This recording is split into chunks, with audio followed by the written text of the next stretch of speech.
This is Stan Lee coming at you.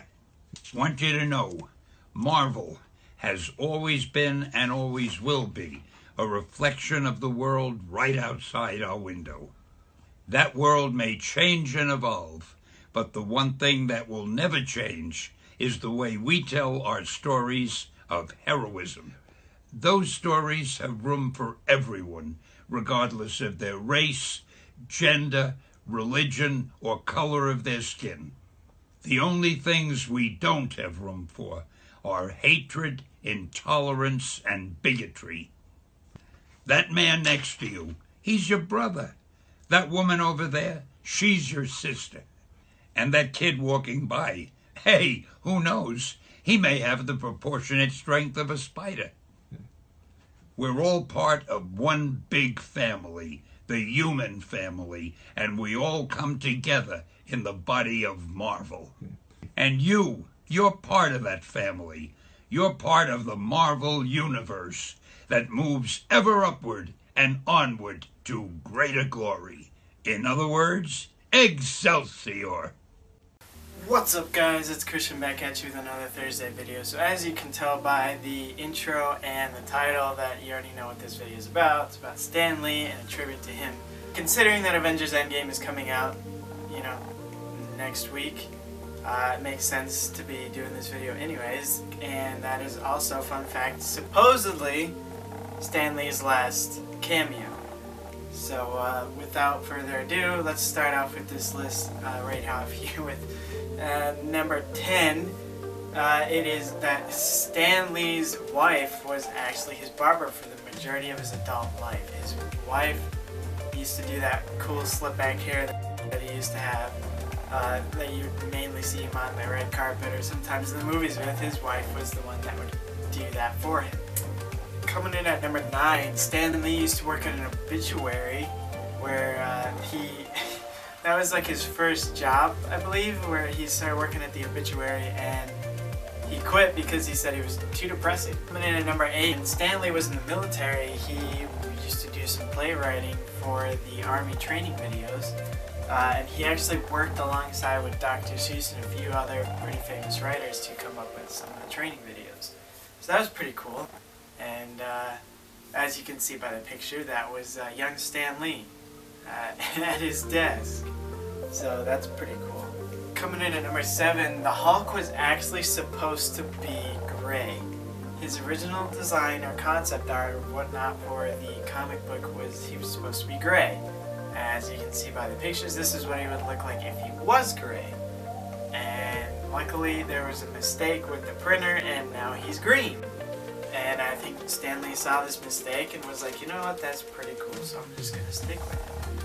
I believe that he did end up writing a comic book later on where there was a gray Hulk as well. So that's pretty cool in comparison, gray Hulk versus green Hulk. Comment section down below, which one do you think was better, gray Hulk or green Hulk? So here coming in at number 6 is he originally started, when he started his comic career, he started at a comic book place called Timely Comics.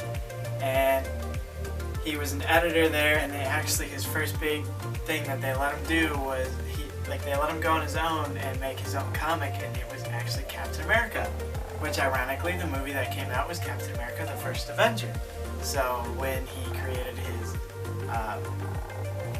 first comic, it was Captain America. And he started working at Timely Comics in the 40s, and then later on it became Atlas Comics in the 50s, and that's what that picture looks like for the logo of the original Atlas Comics, and the other one was Timely Comics, so you guys can see those. And then the original concept art, or not the original concept art, but the original logo for Marvel was in the 60s, and so they changed the Marvel to Marvel in the 60s when Stan Lee became the owner of it. Coming in at number 5, in 1987, when Stan Lee wrote a comic book where Spider-Man and Mary Jane got married, they ended up having a big publicity stunt for it where they had Spider-Man and Mary Jane getting married. They hired 2 actors for them to get married, and Stan Lee officiated the wedding.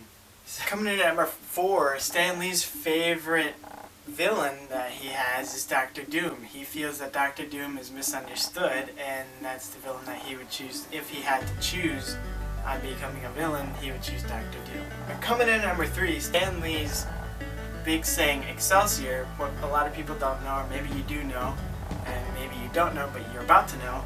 The meaning behind that is onward and upward, or ever upward, and it's just kind of like Walt Disney's saying of keep moving forward, or it's just, that's his thing. It's pretty cool. I actually never knew what Excelsior meant. I know that there are countless times that he said it, and it was like, yeah, that sounds pretty cool and intelligent. I don't know what that means, and now I do. Coming in number 2, Stan Lee's favorite cameo was in the Fantastic Four Rise of the Silver Surfer at the wedding scene, which I'm going to show you guys right now.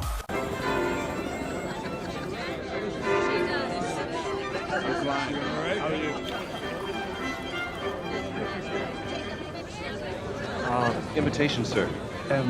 I should be on that list. Name? Stan Lee. Yeah, nice try, buddy. No, Nice no, try. really, Nice I'm try. Stan Yeah. Lee.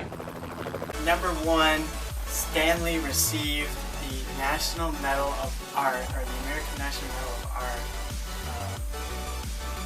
and he received this medal from George W. Bush, and he's the first and only, to my knowledge, at the current time of this video, he's the only one who's a comic book writer to receive this medal. So that's pretty cool. It's a shame that Stan Lee died, and at least his legacy is going to continue on through tons of movies and tons more comics, and so make sure you guys get your tickets to Avengers Endgame. I plan on seeing it with my best friend when it comes out sometime next weekend. Maybe we'll do a review video on that. Maybe we'll see.